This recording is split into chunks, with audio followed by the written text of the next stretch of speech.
No one's sandbagging you. You're just wrong. Well, Danny, I've been Okay, I've been well, trying it's a to two get versus like one. It's You been know, I fair. can't help James has but been feel. fair, but you're just Danny, wrong. I've been trying to get. But then I guess what are First of you all, hold on. doing to Just build let trust? me, Like, just are just you hold capable on, of Danny. saying, "Hey, Relax. baby, I No, was hold on, wrong, Danny. and I shouldn't Hold on. always engage Because in I this need behavior"? Okay, go ahead. I need you to understand. I need you to understand something. I just watched the video. This is. I'm just going to stay on message. Here's my message. I just watched the Yeah. same video that you watched, and the and you said she put herself in a situation. Embedded in what you're talking about is a strange narcissism that sort of implies that the people that were there with the flags own that spot. That's theirs. And if you don't go there where they are, with the same intent, motivations, and politics as they have, then you're somehow doing something wrong by being there in the first place and walking and talking. And you have not satisfied me by giving me an answer as to why walking and talking makes someone deserve being kettled by people who are supposed to be, according to you, the good guys. Why is this happening to a brown woman in Canada by people who apparently are representing anti-fascists? That is fascist behavior. That is what they do. That is what police forces do. They kettle people. What did she do other than not share your politics that was so egregious? Maybe because I haven't talked about my politics. Yeah. Well, yeah. Okay, then what? Like, what are your politics? Well, then you Doesn't have. matter. If you have. It's a wonderful day in the homie hood, a wonderful day for a homie. Won't you be my homie to Taro? You got There me? you go. I All got right. you. You got me. Okay. All Just right. give me one You're more so- moment You're kind of a here. still frame, right? Oh, there you are. Am I moving? Am I You're good. moving? You're good. All right. Awesome. We have the same barber. Yeah, you're good. The same barber? Oh, true. I hope that's not That's true. right. Actually, I don't have the Jeffrey Dahmer glasses though, so it's a little bit because different. my I'm gonna barber, kick you guys. I'm gonna kick. my barber is chemotherapy. So, oh, I hope that's not the case for you. No, I'm sorry. But I looked just like you when I was, since I was 20. So Oh, really? I Yeah. thought you just shaved your head. I am. Apologies. I am. That bald. was not an anti-cancer moment. No, no worries. I am balding. You just can't really tell. I still have some hair. It might grow back, but underneath that, of all of that, I'm balding. Anyways, we can save this for the show. Yeah. Okay, yeah. good. Okay, I'm gonna kick you guys out and bring you back in when I'm done my intro. Okay.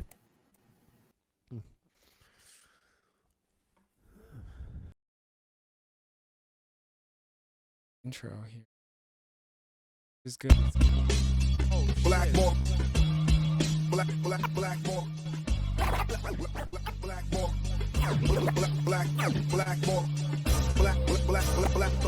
Jesus. Black more. Black more. Black more.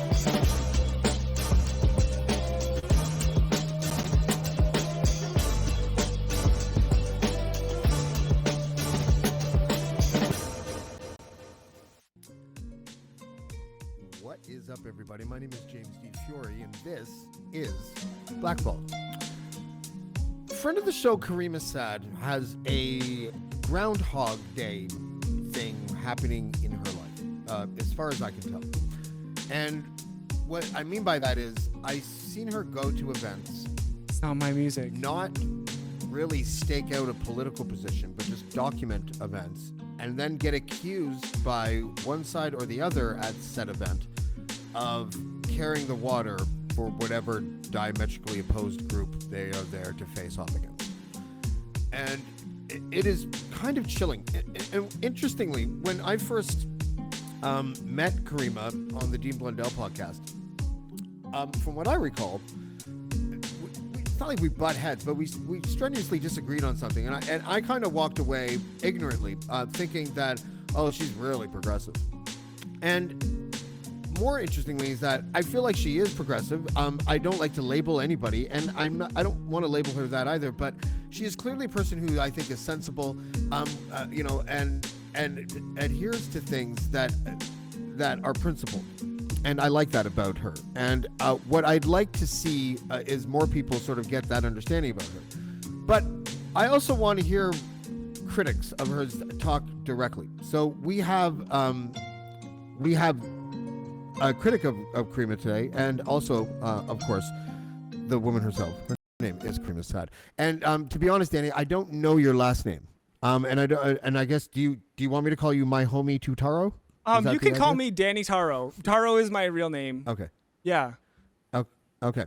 So I wanted to have you both on because, and I'm sorry, the video is 30 minutes. I was going to clip it, but I didn't. But Caryma, and I actually don't have any assets. It's been a crazy day, guys, and it didn't load any assets. But I thought it was better that we talk anyways because maybe that's really better than trying to describe something retroactively.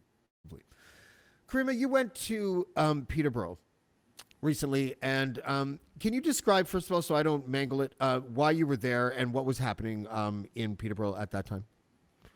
Sure. So this past Saturday in Peterborough, there was a drag story time at the public library, which attracted the attention of protesters, both out of town protesters in the form of King Nico and Crystal Peters, who are freedom adjacent people who have kind of transitioned to this as a new subject, this being protesting drag child friendly events.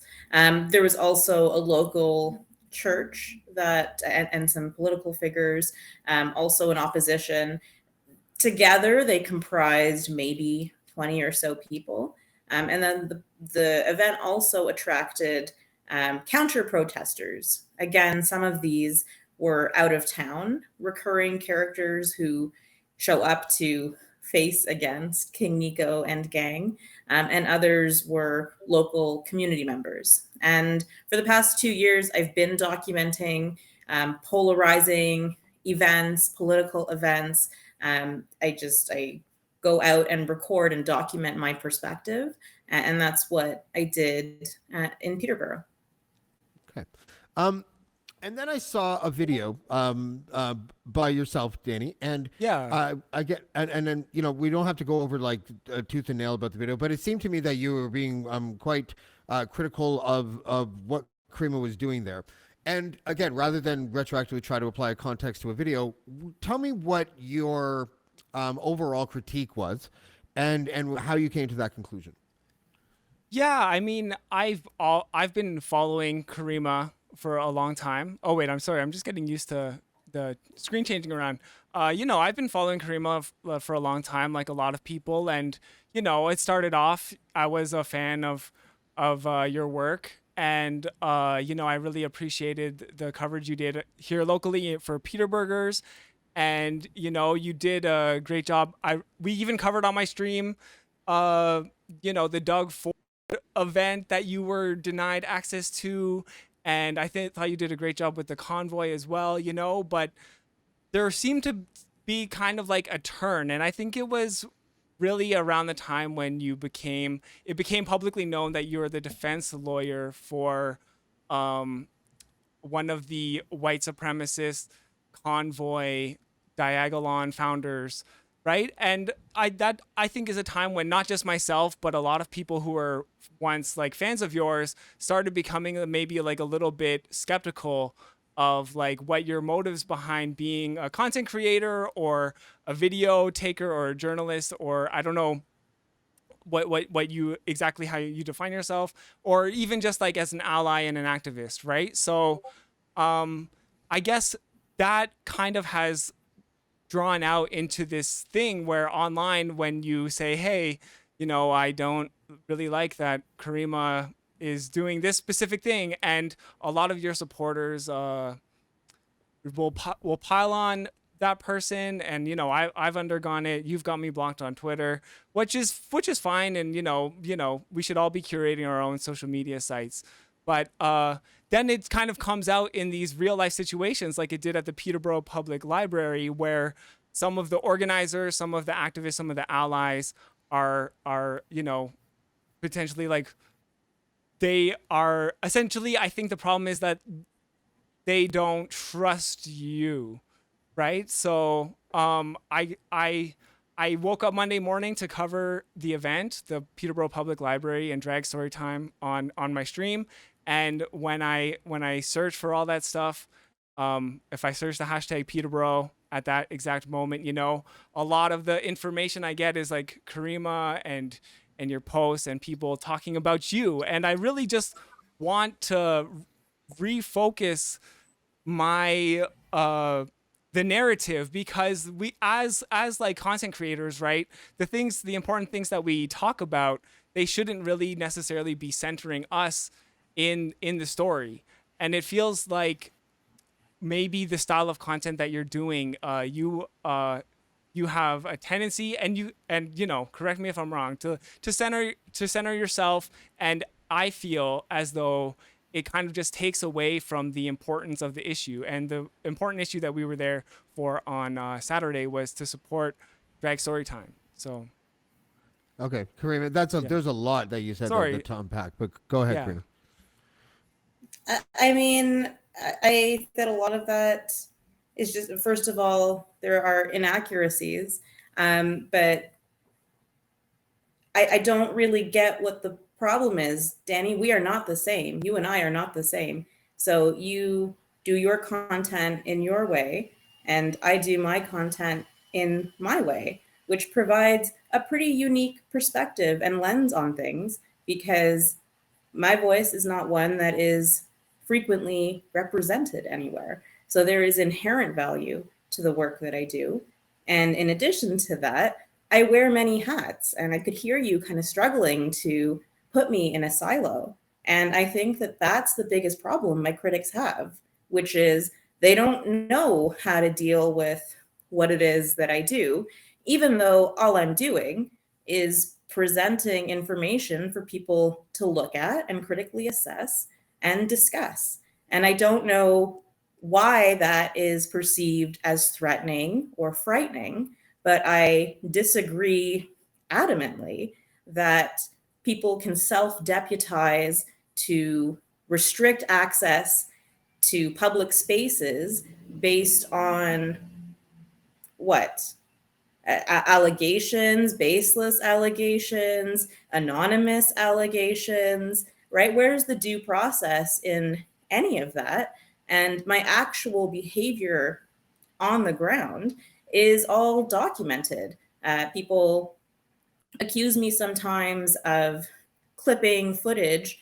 Yes, obviously, I don't present a live stream 24/7 of my life. I clip what I find interesting. So there is an element of editorializing to what I do. That's the case for anyone putting information out on social media. We're all putting and choosing our highlight reels, or however we want to portray ourselves, our personas. But there's nothing that is inaccurate in what I say. And there's no evidence, there's no documented evidence of any of these serious allegations, even though people plot and plan in advance, apparently, how to make sure I'm recorded the entire time I'm there, or how to prevent me from talking to people. So there's active sabotage, which is weird. It stifles discussion and it's unwarranted. So you've described your own trajectory and your change of heart, which occurred around the time you didn't understand my motivations for something, which is your prerogative. But again, I wear many hats, and I don't know what your credentials are, but my credentials are being a lawyer. That's what I do first and foremost. And the rest of it is a hobby, but I'm committed to educating people and showing them the world as I see it. And I don't understand why that's a problem. Danny, before you respond, I just want to throw something out there. Why does there appear to be embedded in your comments to Caryma an expectation of advocacy or to stake out a political position on these issues? You sort of did it with, you said something like, we were there to support drag story time. So I'm wondering if there's embedded in that an expectation that Caryma should be there for the same reason. And then the other thing that I wanted to ask you, because it kind of overlaps on that, is why does her being part of the legal team for Jeremy McKenzie, why does that also land in your expectation of what she should represent politically? Why is she obligated to do that? Yeah, sure. Okay, well, now I gotta respond to both things here. So just to say, like, you know, like, Caryma, I'm not saying that your work is not valuable. And as I said, you know, I once found value in your work, and I hope to find value in your work again. But I think myself and a lot of people who consume your content, whether they're fans or critics, um, they they have come to believe that the work that you do is actually doing harm, right? And that is their criticism, is that it's also harming the people who are there on the ground, and part of being an activist, How? right? Wait, hold on. Yeah. I just have to stop you right there. Okay. You need to tell me what specific examples of the harm that's been caused, because I don't accept sort of that tagline aspect where we're just supposed to accept that harm was done. Okay, I mean, I don't mean like three harm. examples. I don't mean like people are like bleeding out on the street. I just mean like it's potentially something that is like harming the social movement that is, Okay. well, Now hold on. You know, went from several harm to potentially harming the social movement. okay, How? so And what do you again, mean by these are social other movement? people launching these things. You know, I don't follow the story as closely as a lot of people. I covered it on my stream, you know, and I agree. I don't think it's potential. I think there is harm being done to like the social movement that Caryma was once a champion of, because you really hopped on that. I'm on the front lines. I'm covering these white supremacists. I'm an anti-fascist. I don't know if you called yourself an anti-fascist, you know, not to label you. That's up to you. But when you put yourself on the front lines and then you kind of like switch sides, a lot of people, and you know, this is just seems like human nature, right? Because it's like, oh wow, we trusted this person, and now that trust is brought into doubt, and we are questioning whether this person is a good representative of our movement. And my history, I'm not a lawyer or anything, right? But I'm a hip hop artist. I've done a lot of art as activism, and I have done a lot of activism itself, working with different activist groups, you know. And part of working with being an activist is building trust with the communities that you are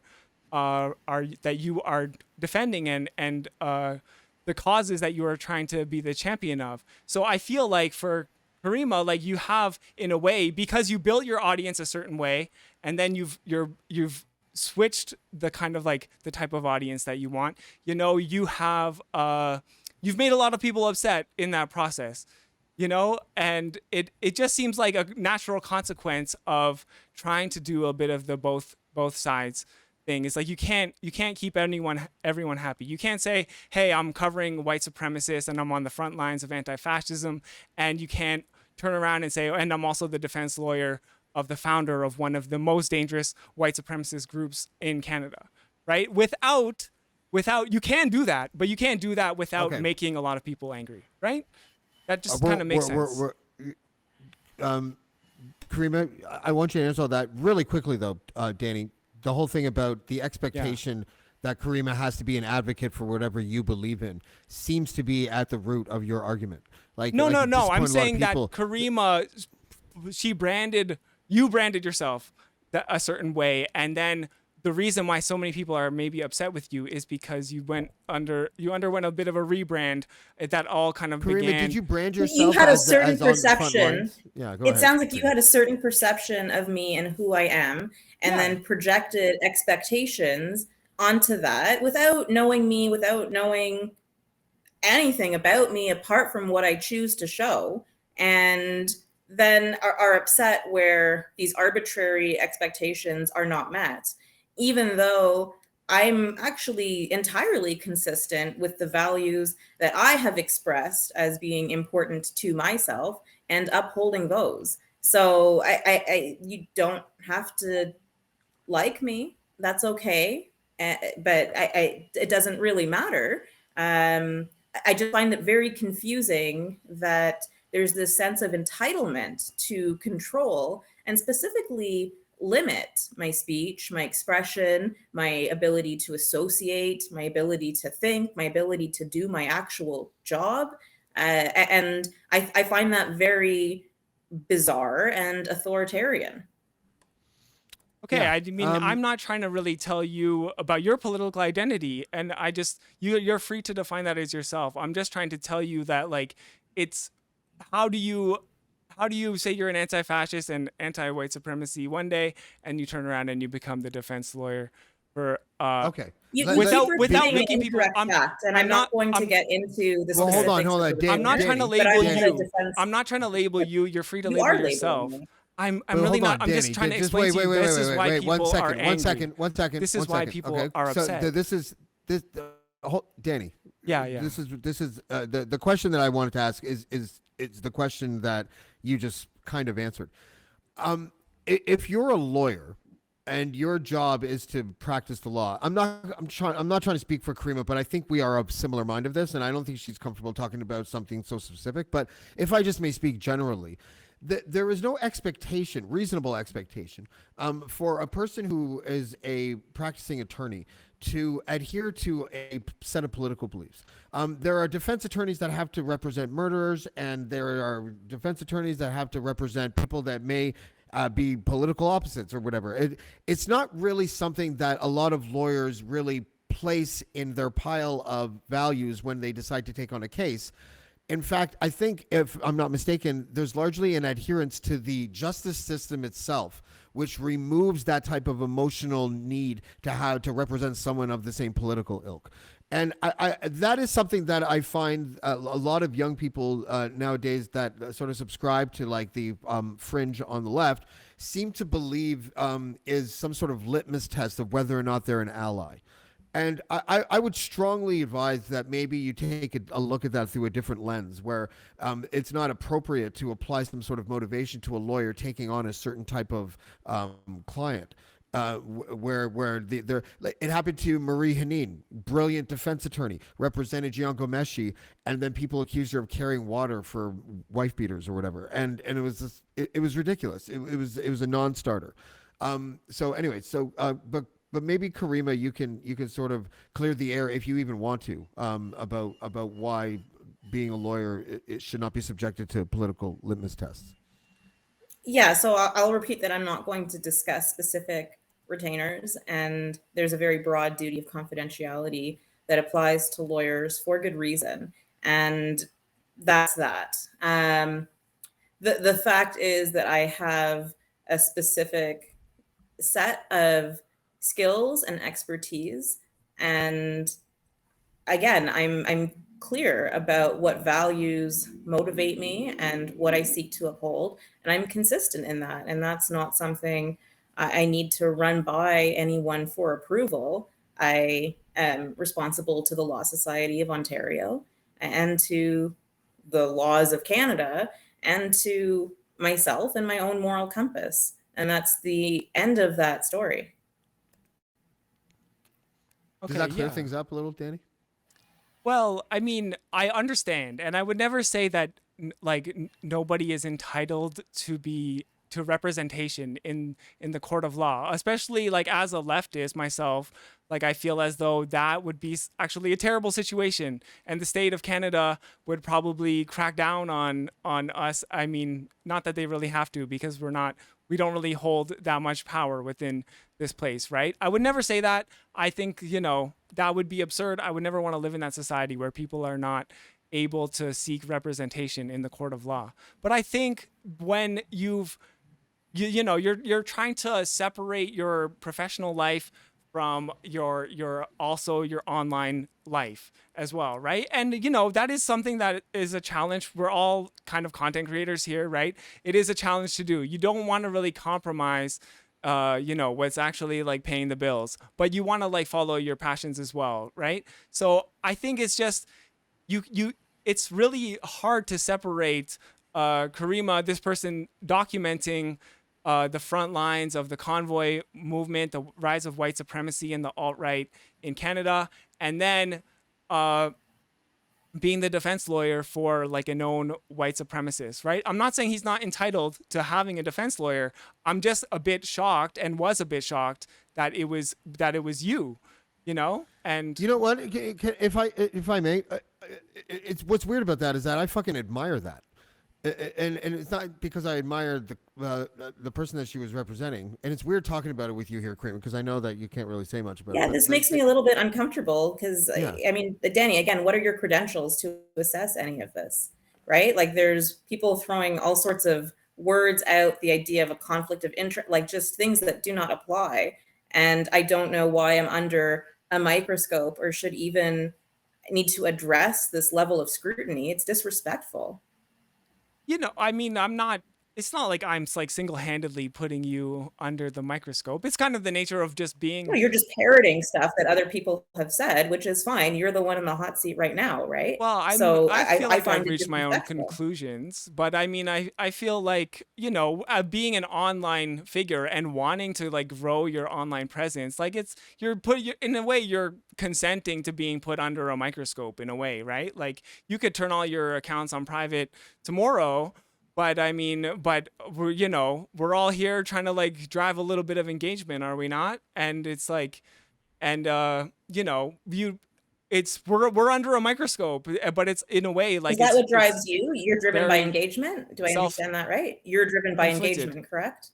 I think it's perfectly fine to be driven by engagement, but like And I notice you on your also have to YouTube, have right? like I was a just moral if framework I could, that Danny, is if I it's could. not like I'm solely hold driven on, by Danny, hold by on, engagement. I'm just gonna go There's ahead, Danny. other things Yeah, that influence you're the driven by content that I engagement. That's something create. that sort of came out of you organically. And I noticed on your YouTube that It's the the content video you've game. made of me 2 days ago, right? Like, that's one of your highest viewed videos. So I understand that I drive ratings, and that's something that I have curated, and that's partly why people are interested when I include myself in my stories. And it's not necessarily what I set out to do, but I work with the footage that I get. And so if I show up somewhere and people are respectful and chill and do their own thing, I'm able to tell a particular type of story.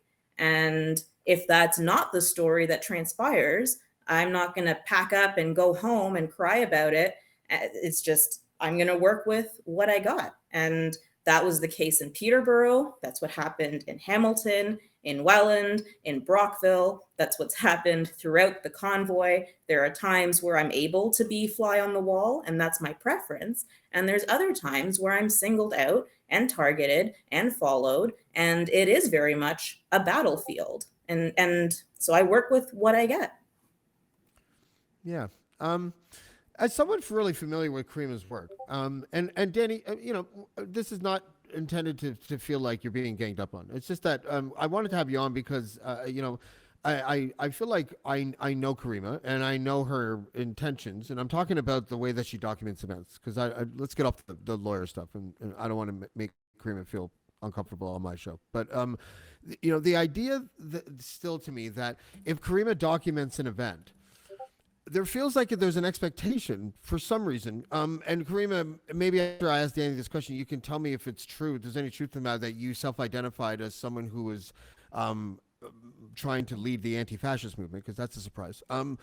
And then Danny, why is there an expectation of sort of like that the politics behind a person who's just there to document? Why?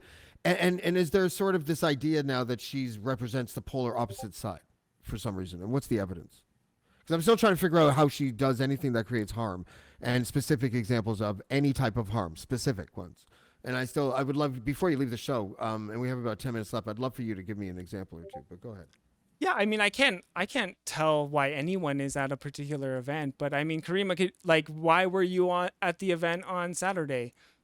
Like, you can tell us now. Because I follow these events. I've seen King Nico probably at least 25, maybe 30, maybe 40 rallies over the past 2 years. This is something that I do, and I do it for continuity and consistency, and I like having a record of it. Okay, so That's you're why there I'm there. to document King Nico. It's like I'm there to like document what's there, what's Okay. happening around King Nico. I'm not there to focus exclusively on him. I'll get police, I'll get bystanders, and I'll get counter protesters if there's counter protesters. I am there to document what is happening in this public space, which, are these battlegrounds, it seems, for people who want to be heard no one's really listening. I don't even know that what's being said is it's a very strange time, and I find this fascinating, and I like capturing it. That's why I'm there. Okay. Okay, Yeah, Danny, and hold I mean on. Danny, wait, the rest of wait, the Danny, people who are Danny, there. I think. Wait, I Danny, barely even got a Danny, chance to respond to the Danny. first thing. No, but so I should listen, be able but to this is respond to but this is my problem. Hold on a second. This is my problem. The last few times I've asked you a question, you sidestepped it and asked Caryma a question, which is great. But I really need an answer. I was just about to question. answer. Before, great. Well, I'll ask it again anyways because people might not know what it was because that was 3 minutes ago. But I need for you to help me understand why there. If you're willing to accept the idea that maybe you've miscalculated not just Caryma's identity, but why there's a certain expectation, being that she's there to document and not there to wave a flag for one side or the other. I need to figure out the negative and then the example of harm. But go ahead. Yeah, so I mean, as Caryma, you said you're there to document, and you're there to specifically document Nico King or whatever. And there are a bunch of other people there who are there to support the Peterborough Public Library and Drag Storytime and the Drag Queen, and they're there to support and elevate and make sure that the voice of the queer community here in Peterborough is heard, right? And so there's the fascist, insane protesters, but there's also the local movement who feels the need to protect themselves from those people. And what I see you doing, Caryma, especially when you do a specific thread on our boy Colin, who was, there as a defender of the event that was happening, when you specifically dedicate a lot more energy to calling out the people who are there, trying to defend the event, defend themselves from the fascist movement, it just, that is the harm that's being done, is because you're hurting the movement on the ground that is there to oppose fascism, and you're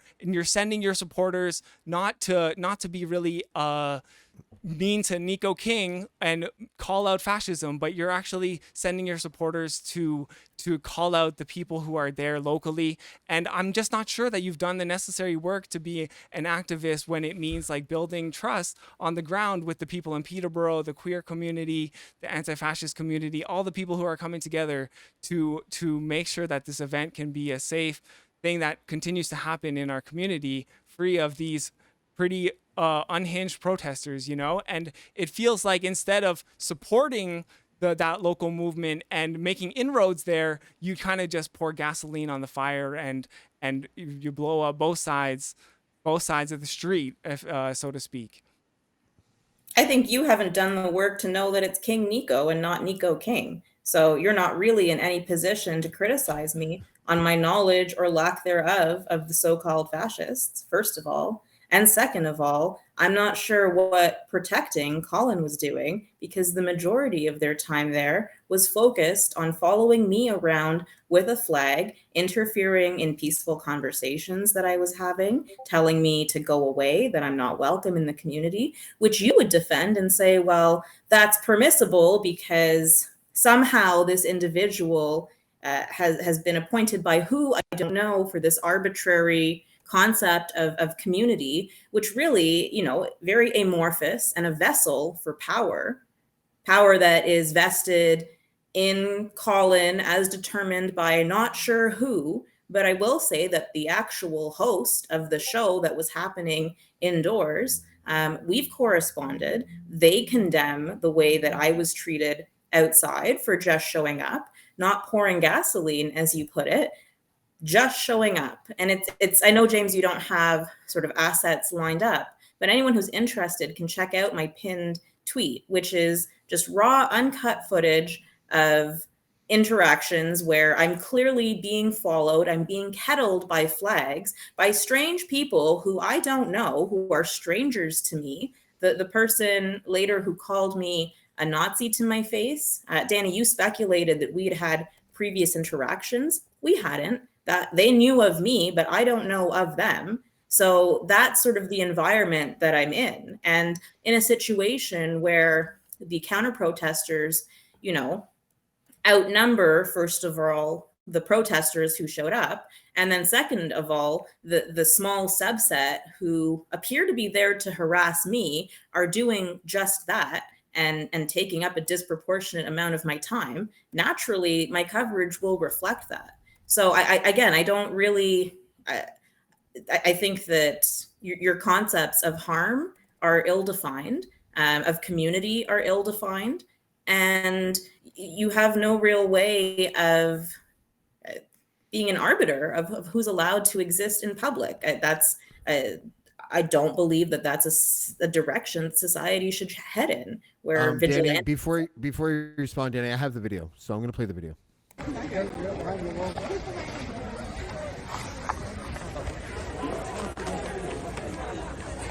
never seen it with the circle, so I don't actually know what the circle symbolizes.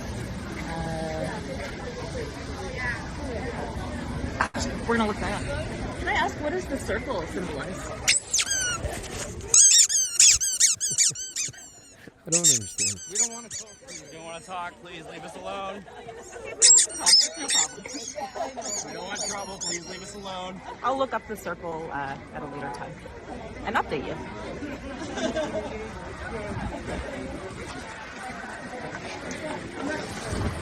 For people who want to be left alone, though, they do seem to be following me. Which is fine. It's a public sidewalk. And I'm just here to make fun of King Nico.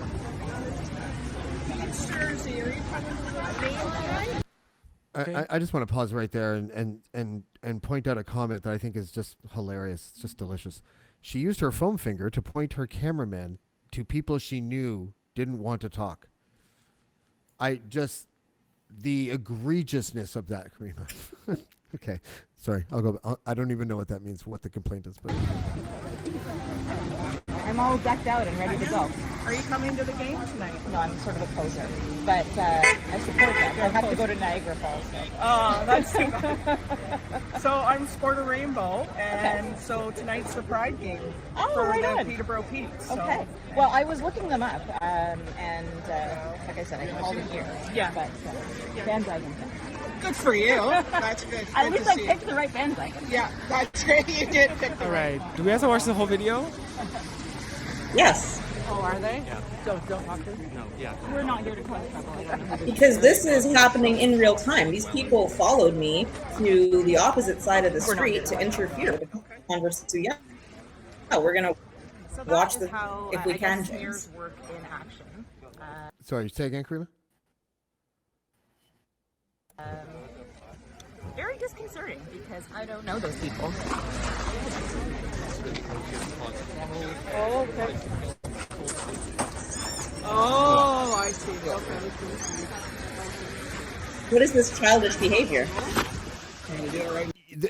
If you've ever been to like a Those G20 adults or- can't know that they want to talk to me or not. if you've ever been to like a G20 protest or something, cops have this tactic called kettling, and you were kettled by flags. Yeah, if I get my face on camera, eh? Yeah, at moments after this, when I move away once again. You can't. It's not because your flag is in your face. But anyway, that's fine. So these are the same people who asked to be left alone, but persist in following me. So just to be clear, like at the beginning of the video, you were way down the street, like 30 feet. And they were like, I don't want to be on camera or whatever. And you were looking at the circle thing and you're like, okay. So you walk away from them and then they pursue you. Yeah. That's all we're seeing.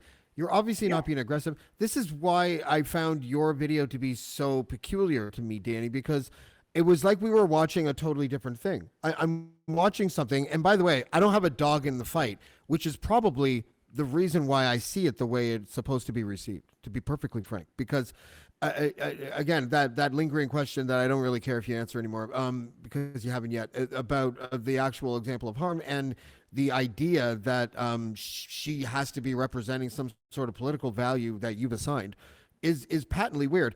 And the only way I could see Caryma's actions as being some sort of negative in this context would be if I had some very ideological expectation of the entire event and the people that attended it. That would be the only way I could perceive this as being aggressive. So I'm going to let the rest of the video play out, Danny, and you can say what you want to say. Let's get off the road.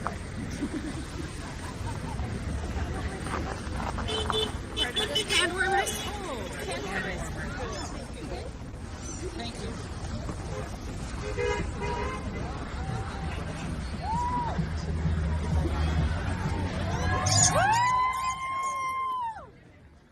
These are strange people who I've never met before. Once again, just to be clear, these are strangers. So this is the tactic, I guess, of being surrounded and encroached by flags. This is forceful. I noticed, but I'm not looking to move anywhere right now, so I'm just gonna. I thought that it was me, but Like, this is like, if these were Proud Boys and Caryma was, you know, well, if Caryma was Caryma, sign of, everyone would be like, and rightfully so, like, holy crap, this is harassment. But because they represent a value that you like, they can do the exact same thing, and people are just like, well, they're just protecting their right to protest something. And it's just, I don't really understand why any of this is just or interpreted as aggressive or offensive in any way. And Danny, if you can, so everyone just watched that. I think we all just watched the same thing. What was your issue with any of her actions in there? What did she do specifically that made her deserve what happened?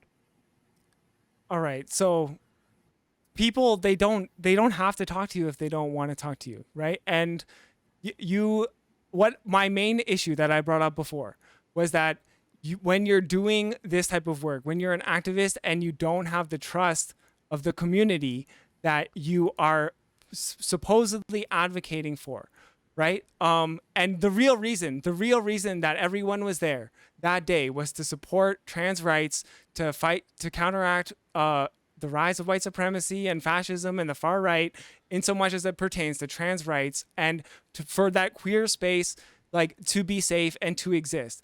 And what I guess, these people, they clearly have, a bias against you, whether it's legitimate or not. I really can't say. And I mean, James, I don't think you're unbiased in viewing this video as well, right? Because, like, we're coming from that's only two different because I love sides. Caryma, but also I think I'm qualified to be able to identify something as not being something. Well, I mean, I think I'm qualified too. I think issue. everyone thinks they're qualified to look at a video and take what they want from it, right?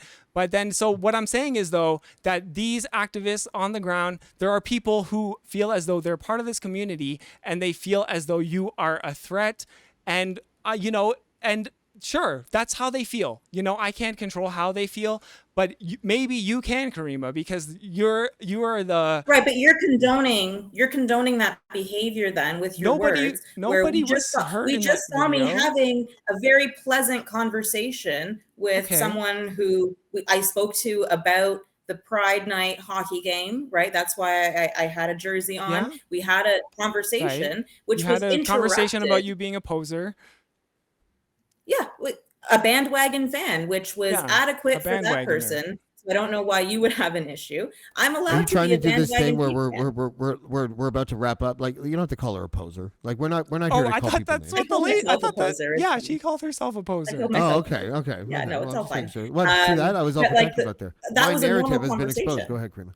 But it was a normal conversation, and I'm not sure that you really are appreciating or putting yourself in someone's shoes, and that's maybe not easy to do on a live stream, but think about it later, how it would be to be in public. You're having a pleasant exchange with someone, and out of nowhere, a couple of strangers intervene and lie about you in front of your face. And instead of standing there and arguing and trying to turn that into a conflict, I once again move away from these people, and they follow me to kettle me. That's scary behavior. That's not acceptable in any way, shape, or form, and it's disingenuous to pretend otherwise. Okay, but I mean, you put yourself in these situations. Your cameraman is there. Your cameraman is there blocking you in as well, and documenting you're this. Kind of and like then after Danny, the end of the event, you make an entire tweet thread about. You're kind of like an avalanche talker, Danny, in that. Thank you. Like, you need to stop at that first part of your sentence and not put a bunch of boulders on top of it. Let's try to do that so that we can actually have a conversation. You put yourself in what situation did she put herself in? Well, I mean, this is what you do. You go to these events and you're there to create content, and sometimes, that was the content that you created that day, and then you turn it around and you make yourself the victim on social media, and then your followers love that and they get riled up by that, and it's. I'm not saying you just saw the video, it's right? You just impossible watched for the video you to that be we a watched. victim in certain Correct? situations, Danny? but you just part watched of the this, video that we watched, right? we all just watched the You just same watched video. that. That is correct. And then Right. Okay. you know, so, and then you. So if you could pick someone, if you could pick someone in that video that was being even slightly victimized by anybody, who would it be? It's a video. It doesn't exist in the vacuum of time. There was time before the video, and there was time after the video, and Honestly. well, you know, I am maybe starting a cult in the future in this wonderful video game we're playing. Yeah. It's hard to have a good faith conversation when we can't agree on objective reality. Because if you could tell me to my face, yeah, you know what, that was kind of messed up because you moved away from them twice, but you're not able to do that, and I don't know why, but that's not really my problem. Okay, it's not your problem. Well, it is your problem, is it not? If you're because I have a bunch of people piling on, it's a problem. But right, like, I don't care about any of you. Do you want to build trust? Like, do you want to like decompress all of this? With who? With build trust with who? With the people who are blocking you. Who is the authority in this community? Well, there is no authority. It's activism. The goal is to not have an authority. The goal is to have a decentralized, anti-fascist force that is going to be able to like stop these things from happening. You know, it's not a centralized thing, but there are a lot of people in the community that you are not necessarily, I don't know, a part of, but you definitely engage with them, right? Who think that you have dubious motives. So I'm here. I genuinely believe that I'm here engaging in good faith. And, you know, it's kind of like a 2 versus 1 even right now. And I feel like I'm getting a little bit of, it's like sandbagged, to be honest. And you're just taking John Thiebaud's comments from the comment section. Come on, man. No one's sandbagging you. You're just wrong. Well, Danny, I've been it's a 2 versus 1. You know, I can't help but feel fair. But you're just Danny, wrong. I've been trying to get. But then I guess what are you doing to build trust? Like, are you capable of saying, "Hey, relax. baby, I was wrong, Danny, and I shouldn't always engage in this behavior"? Okay, go ahead. I need you to understand. I need you to understand something. I just watched the video. This is. I'm just going to stay on message. Here's my message. I just watched the same video that you watched, and and you said you put yourself in a situation. Embedded in what you're talking about is a strange narcissism that sort of implies that the people that were there with the flags own that spot. That's theirs. And if you don't go there where they are, with the same intent, motivations, and politics as they have, then you're somehow doing something wrong by being there in the first place and walking and talking. And you have not satisfied me by giving me an answer as to why walking and talking makes someone deserve being kettled by people who are supposed to be, according to you, the good guys. Why is this happening to a brown woman in Canada by people who apparently are representing anti-fascists? That is fascist behavior. That is what they do. That is what police forces do. They kettle people. What did she do other than not share your politics that was so egregious? Maybe because I haven't talked about my politics. Yeah. Well, yeah. Okay, then what are your politics? Well, then if you have to ask that question, don't you feel a little bit of remorse for making it seem like she did something wrong? I mean, well, that is the main criticism I think that you face from a lot of people who were following you from the beginning of your social media presence, and you know you appear to be on the front lines covering these white supremacist people, Peter Burgers, and now in one of the videos that I saw, you're comparing the people who were there defending trans rights. You're comparing those people to the people who were Peter Burgers. So it's just I didn't do that. You did. You said that they were about? singing the na na na na goodbye, and you said that's the Peter Burgers theme song. And yes, because when Peter Burgers shut down, I stood outside their restaurant and played that song. So I've made that their theme song. So that's not comparing them to Peter Burgers. That's a callback to my other content. My bad. Is that okay? Is that okay for me to do as a content creator? Yeah, of course that's okay for you to do. I thought there was a comparison there. But I mean, James also just made a comparison. You're mistaken. That's fine. yeah, it's okay to be mistaken and publicly admit that you were mistaken. It is true. And I mean, part of the harm being done though is after the event. You know, we're talking about this video that we all just watched like, as if it was like a moment in time, and there was no time before it and no time after it. But we don't see what happened leading up to the event. And this is also just like a long thing in the making. Like Caryma, you go to these things all the time, and after the event's over, you get all your social media followers to dogpile onto one of the activists there. I don't think that that's accurate. I think I named someone who was running around naming me in real time and prior to this event, and has been sort of on my case for quite some time. And I ignore it because I don't really get into the fray with individuals unless it's persistent. And then it persisted to real life harm, which is an actual harm to me, not a hypothetical harm born out of paranoia of my activities, which may be nefarious, but we're not really sure. And just for the record, there is discourse about, you know, planning to surveil me at protests, and here's how we're going to handle it, and make sure there's a camera on her at all times. So I feel confident in saying that if there was any evidence to the contrary of what I put out there, it would be displayed and broadcast. And instead, what we get is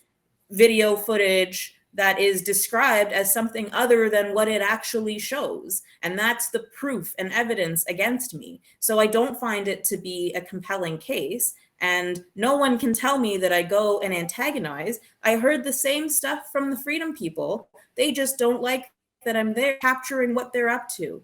And in this case, what a small subset of people wanted to be up to was policing the area. Okay, so again, you are comparing the Freedom Convoy to the trans defenders, like as you just did, right? No, but hold on. Not to the trans defenders. There is a way to compare behaviors without comparing moral souls, right? Like if the behavior is the same, that it's the same thing with I compared them to a police force at the G20 rally that I was at in Toronto in 2010. Because kettling is a thing. And whether you use like your billy clubs and plexiglass or flags to trap somebody between you and two other units or three other units is kettling. So, you know, it's just behaviors, man. Like it's not saying that you share the same moral code, but there is, you know, the ends doesn't necessarily justify the means for either side.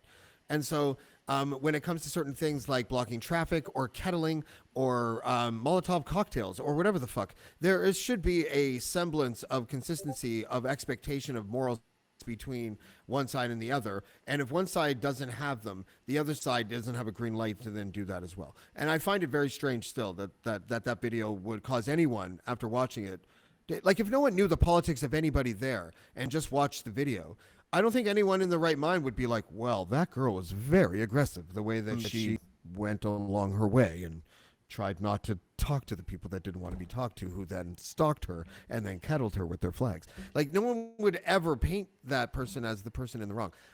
Danny, I have to let you go. But it was, listen, we can do this again if you want to. Like, I'm sorry if you felt sandbagged. I think part of the reason is maybe that our audio made it so that there's a delay a bit, and so I felt like we were talking over each other, but I apologize for that. No, we'll try to have you back, okay? I honestly had a great time, and thanks for having me on. I really think that these conversations are important, and you know, I did feel a little bit sandbagged. Maybe next time we could make it like a 2v2 match or something. Make it all professional wrestling. Maybe you could just answer the questions next time, Danny. No, I'm just kidding. Hey, I did my best, all right? Buddy. We're all doing our best. So, all right, take it easy. Thanks again. It's all good. All right.